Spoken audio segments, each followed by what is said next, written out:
So why are we doing all of this stuff during Lent, this difficult, this arduous stuff? Well, there's our reason. Because this is part of our way, our preparation for that final goal, sharing in the glory of God. Now, is it enough for us just to kind of glance at that vision, to imagine it in our own minds, to reflect on it for a moment, just a moment, and say, that's nice, that's the goal, and we turn our eyes back to earth? Well, I don't think the saints would agree with that approach. Think, for example, of St. Paul, who in one of his letters said, "Our citizenship is in heaven. We are citizens of heaven." And the fathers of the church spoke of heaven as, they used the Latin word patria, from which we get patriotic. Patria is our homeland. They said our homeland is heaven. So it's right to call us, as we are right now on earth, as beautiful as this earth is. God's done a wonderful job with it, hasn't he? He's given us something beautiful.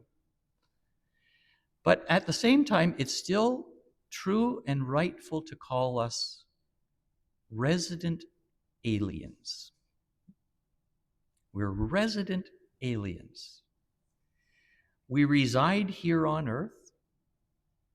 Of course, we're reverent towards, profoundly grateful for the gifts that God has given us here on earth.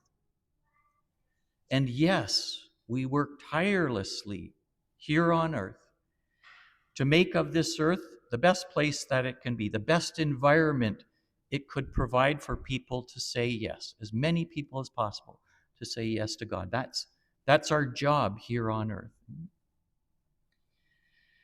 But because our citizenship is in heaven, because our homeland is in heaven, there's always going to be a sense, while we're on earth here, that we're away from home. There's always going to be, and those of you who have experienced going away from home, even while here on earth, there's always going to be a sense of restlessness, a holy restlessness.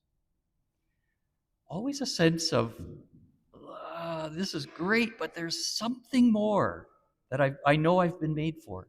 Something more. I'm going to call it a holy dissatisfaction. Not because we're ungrateful, but because we know we're made for something beyond what we've been given here.